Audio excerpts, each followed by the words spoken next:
ప్రతి వెన్స్డే మీరు మీటింగ్ పెట్టుకోవాలి. కూర్చోండి గురుగారు.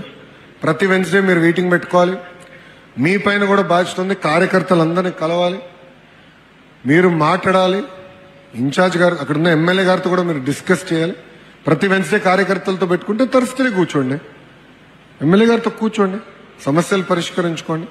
అవని పక్షంలో కొల్లు రవీణ ఉన్నారు గవర్నమెంట్ రిలేటెడ్ విషయాల్లో, అదేవిధంగా ఇక్కడ పల్లా శ్రీనన్న ఉన్నారు, సత్యన్న ఉన్నారు, పార్లమెంట్ పార్టీ అధ్యక్షులు ఉన్నారు. పార్టీకి సంబంధించిన విషయాలు ఏమైనా ఉంటే కలిసికట్టుగా మనం పరిష్కరించుకోవాలని మిమ్మల్ని అందరినీ కోరుతున్నాం. అన్నా మీ అందరూ ఒకటి చెప్తున్నా, తిట్టుకుందాం కొట్టుకుందాం కానీ విడాకులు అవుట్ ఆఫ్ క్వశ్చన్. తిట్టుకుందాం కొట్టుకుందాం రా భయ్. రోజు నేనే పోరాడతా కదా పార్టీలో, రోజుకు చిన్న యుద్ధం చేస్తూ ఉంటా. సంస్కరణలు తీసుకురావాలనేది కదా నా తాపత్రయం.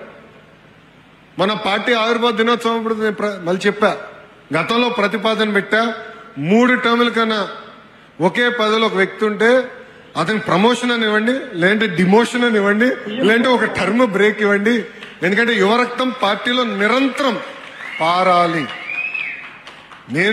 నేను ఈరోజు వచ్చానని కాదు, నిరంతరం యువరక్తం పారాలి. నా లక్ష్యం ఒకటే, ఒక గ్రామ పార్టీ అధ్యక్షుడు పాలిట్ బ్యూరో రూమ్ లో కూర్చోవాలి, ఒక మండల్ పార్టీ అధ్యక్షుడు రాజ్యసభ సభ్యుడు ఎందుకు అవ్వకూడదు అనేది నా లక్ష్యం. చేయాలి, అవకాశాలు వస్తాయి. గతంలో మీరు చూస్తే పార్టీ తెలుగుదేశం పార్టీ గొప్పతనం అదే. మీరు ఎంతో మంది సభ్యులు చూడండి, వేదిక మీద ఉన్న మమ్మల్ని అందరూ ఒక్కసారి చూడండి, అన్ని బ్యాక్గ్రౌండ్ వాళ్ళు ఉన్నాం. టీచర్ అమ్మ ఉంది, కొల్లన్న వాళ్ళ కుటుంబం తరతరాలుగా పార్టీ కోసం కష్టపడ్డారు, నిలబడ్డారు. ఇట్లా అందరూ ఉన్నారు. నాగ జగదీష్ గారు ఉన్నారు ఇక్కడ, మండల పార్టీ అధ్యక్షుడు ఉన్న వ్యక్తిని. బాబు గారు లేదు పట్టుబట్టి ఎమ్మెల్సీ ఇచ్చారు. అదే పట్టైనా వైకాపా వాళ్ళు నా పైన కౌన్సిల్లో దాడి చేయాలనుకున్నప్పుడు నిలబడ్డాడు. ఆనాడు బీదా రవి గారు కానీ బీటెక్ రవి గారు కానీ ఒక మంత్రి గారిని కూడా గట్టిగా తన్నారండి కౌన్సిల్లో. అది బయటికి రాలే, వాళ్ళు చెప్పుకోలేకపోయారు అంతే, చెప్పుకుంటే పరుగు పోతుందని. బాబు గారు ఒక్క మాట చెప్తే కౌన్సిల్ అందరం అదే మాట మీద నిలబడ్డాం. దానికి కారణం పార్టీకి ఎవరైతే కష్టపడ్డారో వాళ్ళనే గుర్తించాం. చలపతిరావు గారు కూడా ఇక్కడ, గురువుగారు ఇక్కడనే ఉన్నారు, ఆయన కూడా ఆనాడు ఉండే. ఆయన గంటలు పోరాడాం. ఆయన వయసుకి ఎంత అరిశారు తెలుసా? రోజు పెద్దయినా నిలబడ్డాడు ఓపిక. ఫరూక్ అన్న వెళ్ళు నిలబడ్డారండి. ఒక వ్యక్తి నా పైన దాడి చేసినాక వస్తే గట్టిగా ముందరికెళ్ళి పోరాడింది బుద్ధన మన నాగ జగదీష్ గారు. రెండోసారి ఈ నెల ఆయన కొట్టబోతే ఈయన పట్టుకున్నా, ఈయన దొరుకుతాడా? 2 చేతులు సరిపోలేదురా భయ్. ఎందుకు చెప్తున్నానంటే ఒక స్ఫూర్తి. అందరం పడ్డాం, అందరం పోరాడాం. కౌన్సిల్లో కూడా అదే పోరాటం పార్టీని కాపాడింది. సో పార్టీ, తెలుగుదేశం పార్టీలో గొప్పతనం అదే.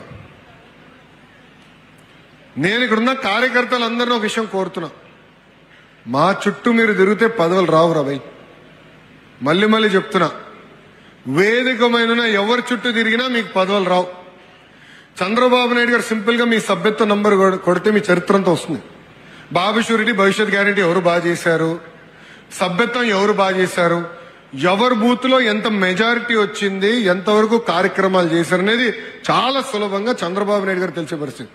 ఈ రోజు నామినేటెడ్ పదవులు నేను కేవలం ప్రతిపాదించగలుగుతా, వేదిక మీద మీ అందరం కూడా కేవలం ప్రతిపాదించగలుగుతాం. ఒక ఆన్లైన్ సిస్టమ్ పెట్టారు, మీ సభ్యత్వ నంబర్ ఎంటర్ చేస్తాం, ఒక 5 ప్రశ్నలు అడుగుతారు మీ గురించి, అది ఎంటర్ చేసి సబ్మిట్ అంతే. ప్రతి పదవి, ప్రతి డైరెక్టర్ పోస్ట్ స్వయంగా చంద్రబాబు నాయుడు గారు రివ్యూ చేస్తున్నారు. చాలా సీరియస్ గా తీసుకుంటున్నారు. ఎందుకంటే నిజంగా కష్టపడిన కార్యకర్తలు ఎవరైతే కష్టకాలంలో పార్టీకి అండగా నిలబడ్డారో, పార్టీ పిలిపించిన ప్రతి కార్యక్రమం బాగా చేశారో వాళ్ళని గుర్తించాలనేది బాబు గారి కోరిక. ఇక్కడ సుమారుగా 60 మంది ఉత్తమ కార్యకర్తలను కలిసిన అంటే మిగతా పైన మీ పైన ప్రెషర్ మొదలైంది స్వామి. మీరు తిరగాలి. జూన్ నుంచి ప్రతి 3 నెలలకు ప్రోగ్రాం ఇస్తాం. 3 నెలలు ఇచ్చిన ప్రోగ్రాం సక్రమంగా నిర్వహించాలి. టెక్నాలజీ వాడాలి, తప్పదు. అందరి దగ్గర స్మార్ట్ ఫోన్ ఉంది, సినిమాలకి వాడతాం. సరుకులు కావాలంటే వాడతాం, ట్యాక్సీ కావాలంటే వాడతాం, పార్టీ పని చేయమంటే కూడా వాడు. సో స్మార్ట్ ఫోన్లు పెట్టుకున్నాం, టెక్నాలజీతో అనుసంధానమే పనిచేస్తే మీరు చేసింది పార్టీకి తెలుస్తుంది.